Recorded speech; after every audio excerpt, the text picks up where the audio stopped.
Welcome to The Explainer. So let's just dive right in, because today we're taking a really fascinating journey.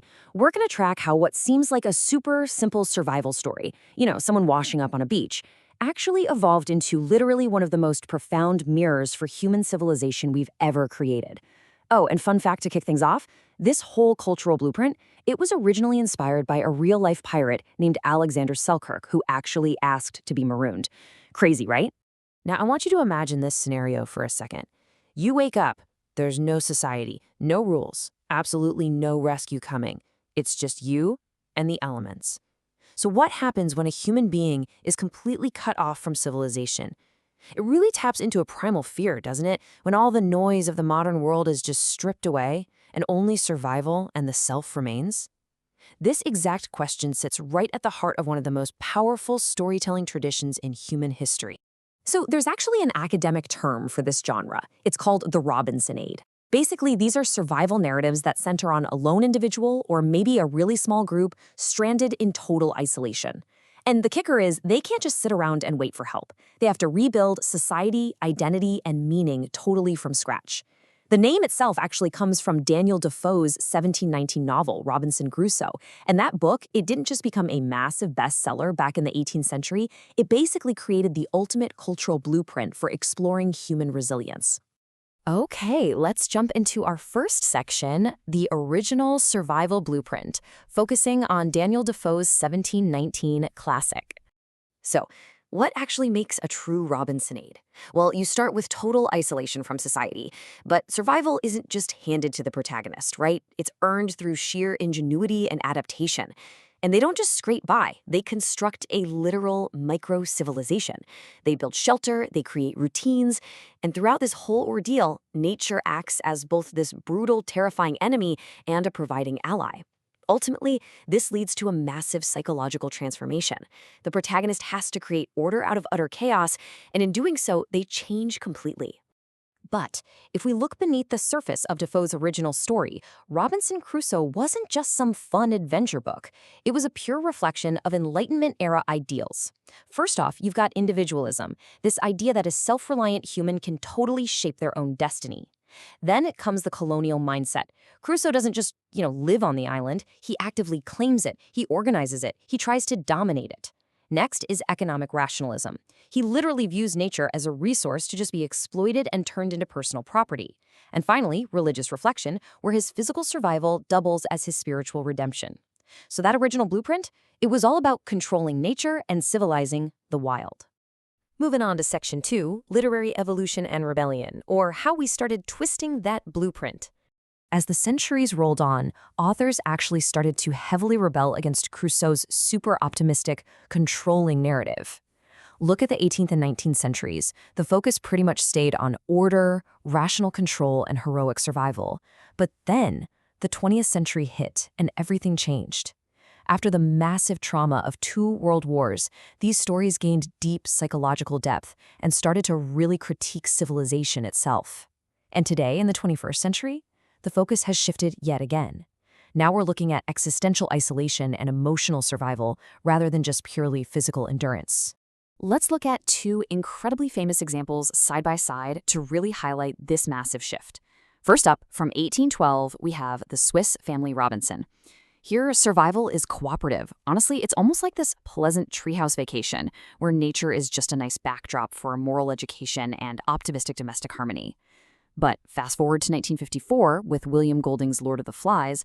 Wow, this is a total dark inversion of the entire genre. Instead of civilizing the wild completely consumes them. Society just totally collapses into pure chaos, exposing this inherent human savagery. The cynical mid-20th century realization was basically that civilization is, well, terrifyingly fragile. And later modern writers, they dug even deeper into the politics of the genre. Post-colonial revisions took direct aim at the original blueprint's power dynamics. J.M. Coetzee's 1986 novel Foe asks a really profound question. Who actually gets to tell the story of survival? Who holds the narrative authority? And whose voice gets totally erased in the process? Similarly, Tournier's 1967 work, Friday, completely reimagines Crusoe's relationship with his companion.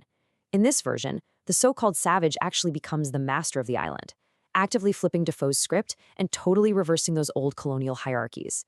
It's a real game changer. All right, let's move from the page to the screen for section 3, modern cinematic adaptations, shifting from physical to emotional landscapes. Cinema took this super flexible framework and just blew it up into these vast visual spectacles, using the island or the ocean as a massive canvas for deep psychological drama. Take Castaway, for example. It uses the desert island as this sharp critique of globalization and modern corporate alienation. I mean, Tom Hanks pouring his heart out to a bloody volleyball named Wilson? That is literally the perfect, universally understood example of going mad in isolation. Then you have The Blue Lagoon, which turns survival into this romanticized coming-of-age story about innocence. Life of Pi swaps the island for a lifeboat, turning survival into a wild mythological crisis of faith. And All Is Lost? It strips absolutely everything away, focusing purely on minimalist human fragility against the sheer power of nature.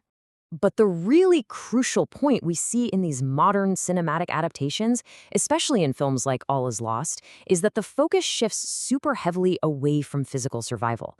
Dialogue fades away almost entirely. Because think about it, when you're truly alone, who do you even speak to? Silence itself becomes the language of existence. The main challenge is no longer just finding food or, building a fire. It is the absolutely grueling mental endurance required to exist in complete and total solitude. And that brings us to our fourth and final section, the enduring survival question, or the modern mirror. So, why on earth does a story structure from 1719 still resonate so powerfully with us today? Well, it's because our very definition of isolation has completely changed. Today, isolation isn't just about being physically stranded on some remote beach somewhere. It's emotional, it's technological, it's psychological, and it is deeply existential.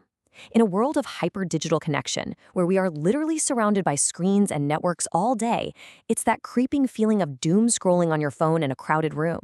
We often feel more alienated than ever before.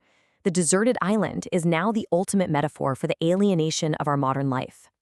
Which brings us right back to our core thematic anchor, and I want you to really think about this for a second. Who are we when everything familiar disappears? If you just totally stripped away your job, your phone, your social networks, your daily routine, what parts of your identity would actually remain? The Robinsonade forces us to confront the tough reality that so much of who we are is, well, just a reflection of the society we live in. And that leads us to this final, super powerful realization from our source material. It is not just about surviving on an island. It is about surviving yourself. From Daniel Defoe's colonial adventurer to the terrified schoolboys of the 20th century to a lonely FedEx executive lost at sea, the core of the Robinsonade absolutely remains. It's a mirror held right up to our own internal wilderness. So what would you do if you had to face yourself, completely alone? Well, thank you for joining me for this explainer. I really hope it changes the way you look at the next survival story you encounter. Keep learning, and I'll catch you next time.